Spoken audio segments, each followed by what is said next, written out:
In this video, we're going to cover maintenance, care, tips, and tricks for string of bananas.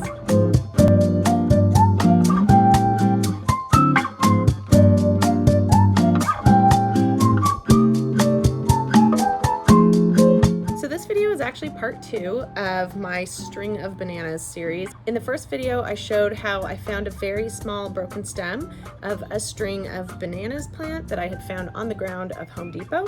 I showed the process for propagating that plant, where I cut it into smaller pieces and let it grow over time. So if you're interested in learning the very first steps for propagating string of bananas, I definitely encourage you to go check out that video. In this video, we're going to cover more the maintenance and care of string of bananas.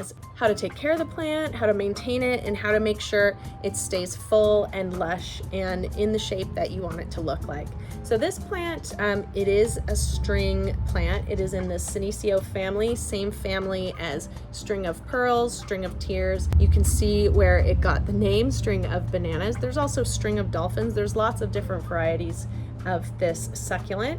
It is a succulent, which means it's very drought tolerant. It's very easy to propagate from small cuttings, but it also requires some maintenance, preferably very bright but indirect light. Like all succulents, it can sunburn. And as mentioned in the case of this plant, I started off with a very small stem, and that quickly grew into a lot of longer stems, but it wasn't very full in the top, and it started to look a little bit scraggly. So I gave the plant a haircut. That just meant finding a good branch where there were other nodes. String of bananas is a succulent that doesn't really propagate from the leaf only. It does require a node from a stem. Now on the plus side, this plant makes it very easy to find a node or to find a good place to propagate. As you can see, it starts growing little aerial roots like that. So, if you cut this plant here, for example, you can easily plant it with these roots side down and it would regrow. And the beauty as well of it, as you can see where this one got a haircut, a new little branch will grow out. And that is how you achieve a much fuller looking plant.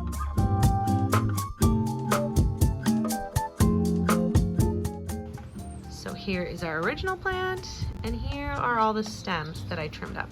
And now it's time to transfer it to a nice hanging dish. This was like super cheap, probably $1 from Target. So string of bananas, being succulents, a nice loose cactus mix type of soil is preferred. This one is pretty thirsty right now. I have ignored it. I've been meaning to pot this up for so long, but once we get into a nice mix, we'll give it a good soak. All these little aerial roots, they are out there looking for moisture. First of all, here's our plant. Look how dry it is. It's actually, not a bad idea to get your plants, have your plants be really dry when you're repotting them, because then the soil just comes off that easily. I want to fill this pretty high up. So this is a nice kind of ready-made palm, citrus, and cactus mix. This one is from Kellogg's. You'll see, if you can take a look at it, it's pretty sandy. There's actually some pretty big gritty rocks. The main thing is that it's loose. It's not going to get too compact. It's the ideal situation for succulents, where the water can pass through, but it won't sit and soak and keep those roots compacted or too moist for too long. So when you have something like a cactus mix, you don't really need to add too much supplement to it. Sometimes for these more delicate hanging plants, the cactus mix, you might want to mix it with a potting mix. So I've filled that almost all the way to the top. And I'm just going to add this in here. Actually, I've filled it a bit too much. I'm going to take some of that out. So what we can do is we can always add some more around. And I'm actually going to put it fairly deep because some of these other bits with these aerial roots I'm gonna have them buried. I think that will help this plant kind of become more full. The rooted plant is in there. I'm gonna just add this mix on top, like so. And then I'm gonna fill it up a little bit more. I'm gonna shake it around. Okay, pretty happy with that. And what you can do, like I said, see this little aerial root? There's no harm, and you can use little like hairpins, things like that, to keep that down into the soil. It'll help anchor it in there and make the plant look a little bit more full. But of course, we have these other little, they're all tangled now, these other strings that I had cut. So these, I am quite simply just shove them into the soil with my finger. And because the original plant was hanging that side, I'm gonna hang these out on this side. I do have a tool. This is like, you know, like a seed starter tool. That works really well too. To stick, to push these down into the planter. If you're not sure which is the top and which is the bottom, you notice this is curving up. So we know this is the bottom, this is the top that I'm gonna put in soil. Now, if you put this in soil, or this, that would be fine. You could bury the whole thing, it'll probably grow little sprouts out of it. But as far as hanging, it will probably grow new little sprouts out of this side. So, use that as a little rule of thumb. So when they kind of come this way, as opposed to, they don't grow that way. They kind of hang that way. Give you kind of a close-up view. What I'm doing, pop that like that, just make it a lot easier. Stick that root down in there and just, there we go, bit like that. And I do want to make sure that I want to bury this root, because that is where the new root is going to come out of.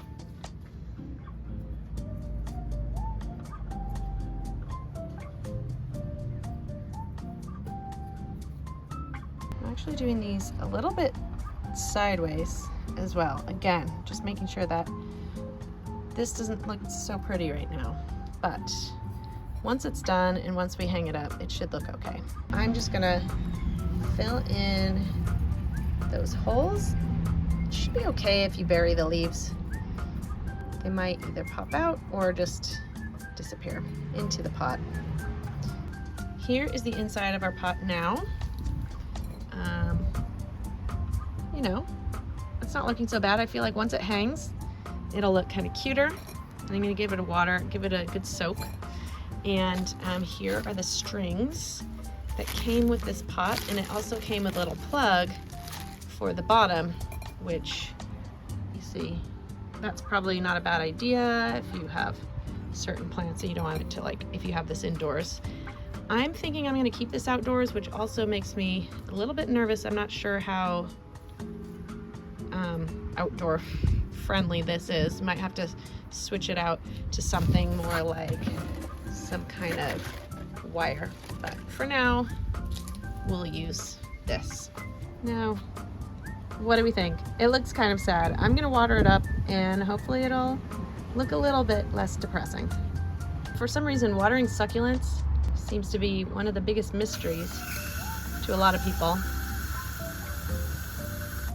My trick is, I almost try and think of what happens in nature. You give them a really, really good soak. I'm gonna leave it in this, it's basically a vase. I'm gonna let that really, really soak, and then don't water it for a long time until they look kind of dried out and not super happy like this. So just really infrequent watering. But when you do water, a really good soak. That is my tip for succulents.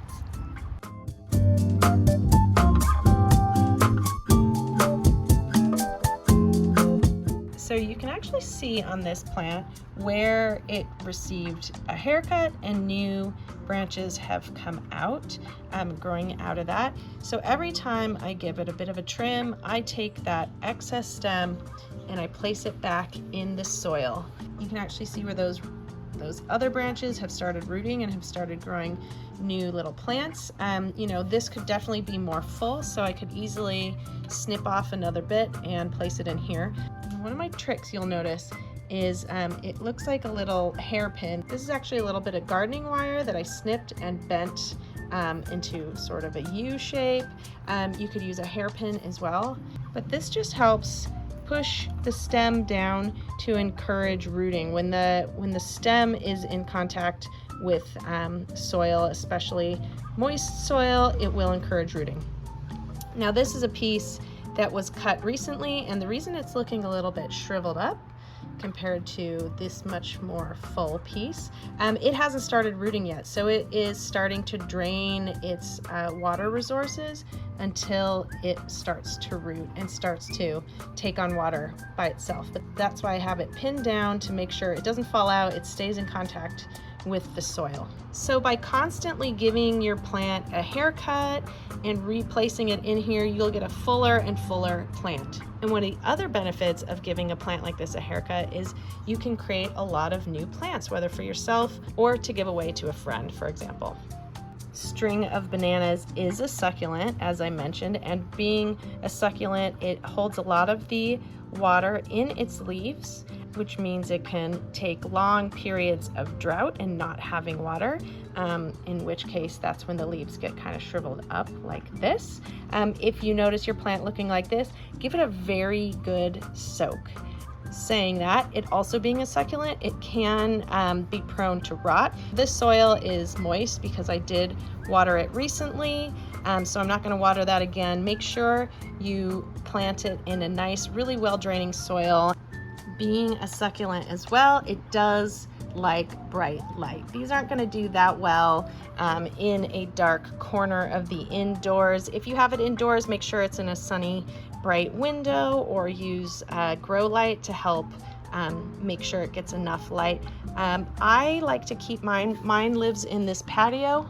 You'll see it's almost like a greenhouse style, but it is open. But that means I get a lot of bright light through, but not enough to really overheat the plant, as a lot of these plants can be prone to sunburn. Now sure, like every succulent, it can withstand direct sunlight, but you might need to ease it into that direct sunlight rather than putting it straight from, say, a garden center into the bright direct sunlight. I've also found that with most succulents, indirect light, not direct stressful light, encourages propagation. They don't propagate very well when it is too hot and too bright. Hopefully this has been helpful to you. I'm happy to answer any questions you might have. Feel free to pop them into the comments. Let me know if there's any other plants you'd like me to either explore or show you how I've propagated. And of course, if you have any tips for me, I'd love to hear them. Thank you so much for watching. Please do check out my other social media channels. I am on Instagram and TikTok as well. And of course, subscribe here. Until next time.